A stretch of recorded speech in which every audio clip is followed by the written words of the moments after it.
सबसे पहले आज शिक्षा की देवी माता सावित्रीबाई फूले की जयंती की समस्त देशवासियों को हार्दिक शुभकामनाएं। आज माता सावित्रीबाई फूले का जन्मदिन जयंती पूरे देश में हर्षोल्लास के साथ मनाई जा रही है। तमाम लोग तरह तरह के कयास लगाते हैं। आज मैंने बहुत कुछ देखा कि वो शिक्षा की देवी, जब हमारे लोग लिखते हैं, बहुजन समाज के लोग शिक्षा की देवी कहते हैं, तो उस पर तमाम लोग कमेंट करते हैं। रियल में तो शिक्षा की देवी माता सावित्रीबाई फूले ही हैं, चाहे जो ही कहे।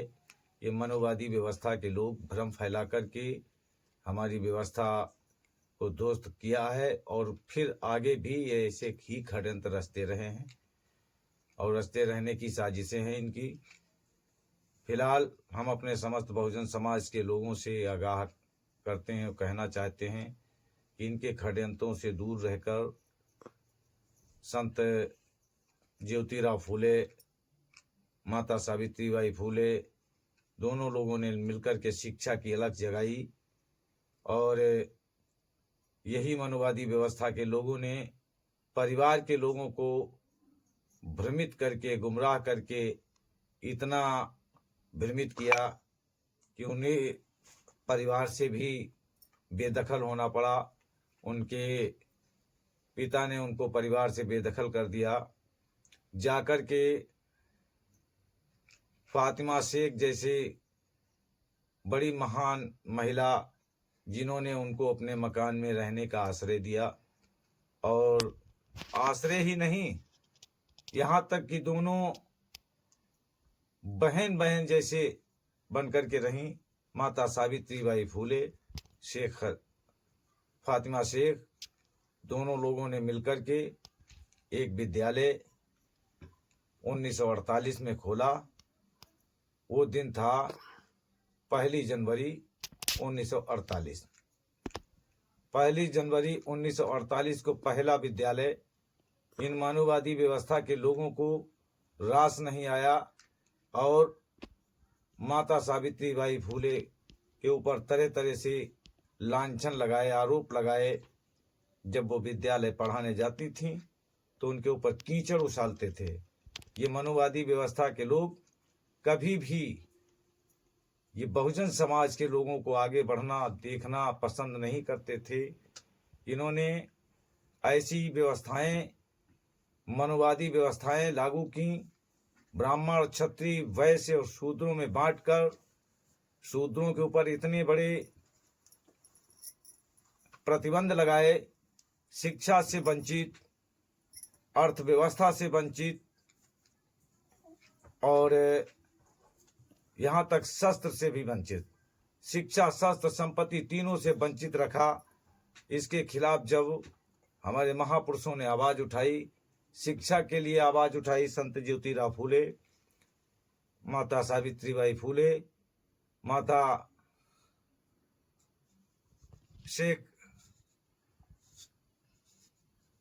जो अभी नाम दिया है, दोनों बहनों ने मिलकर के, भाइयों ने मिलकर के इस तरह से अपने विद्यालय को चला करके नाम रोशन किया और शिक्षा की अलख जगाई।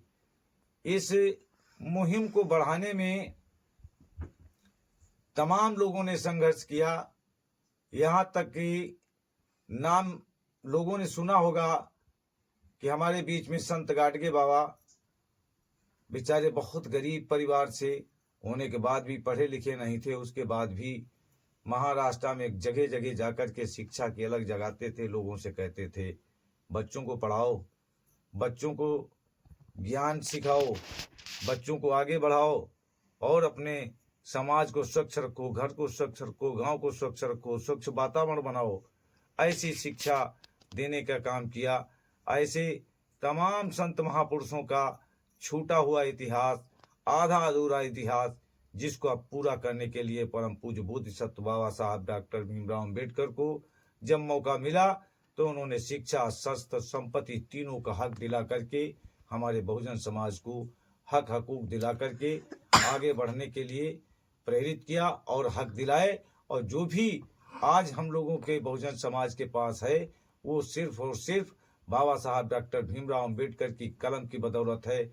आज लोग जब बात होती है तो कहते हैं कलयुग। अरे भाई अब तो ये कलयुग है। अरे कलयुग क्या है मूर्खानंदो, तुमको ये नहीं जानकारी। सतयुग की तुम बात करते चले आए जहां कोई जिसका कोई प्रमाण नहीं। द्वापर और त्रेता की बात करते आए जहां कोई लिखने का वही नहीं था, तुम्हारी भाषा ही नहीं थी।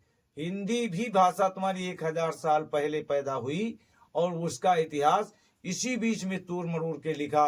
आज तुम कलयुग की बात करते हो। बात तो यह है कि हकीकत में तो इस समय कलम युग है। बाबा साहब डॉक्टर भीमराव अम्बेडकर ने जब शिक्षा और शस्त्र और संपत्ति का अधिकार दिलाया तो आज जो भी है वो कलम की बदौलत होता है। पढ़ाई से लिखाई से लेकर के जो भी है सब कुछ कलम की बदौलत है। अब कलम युग है और जिसको इन लोगों ने दिग्भ्रमित कर करके कहा ये कलयुग है, कलयुग है, कलयुग कह करके लोगों को दिग्भ्रमित कर रहे हैं। इसलिए साथियों इनके बहकावे में आने की जरूरत नहीं है। समय बहुत विपरीत है और इन मनुवादी व्यवस्थाओं के चक्कर में, इन मनुवादियों के चक्कर में आने की जरूरत नहीं है। ये हमेशा ही बहकाने का काम करेंगे, हमेशा ही तुम्हारी शिक्षा, शस्त्र, संपत्ति पे कुठाराघात किया है। आगे भी यही इनकी रणनीति रहती है। इसलिए इनकी रणनीति, इनकी नीति और नियत से सावधान रहने की जरूरत है। शिक्षित बनो, संगठित हो, संघर्ष करो, ये बाबा साहब का कहना था। वही तथागत बुद्ध ने कहा बुद्धं शरणं गच्छामि, धम्मं शरणं गच्छामि, संघं शरणं गच्छामि।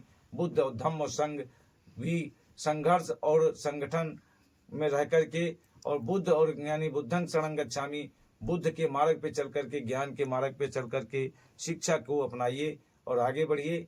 यही हमारी आप लोगों से विनती है, यही हमारी कामना है।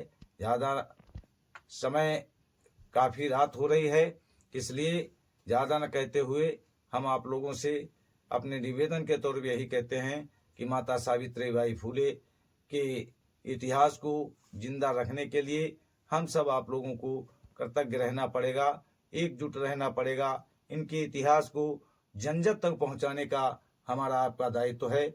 हम अपने YouTube चैनल के माध्यम से समय समय पर आप लोगों को बहुजन समाज के इतिहास को बीच बीच में पहुंचाने का काम करूंगा। नमो बुद्धाय।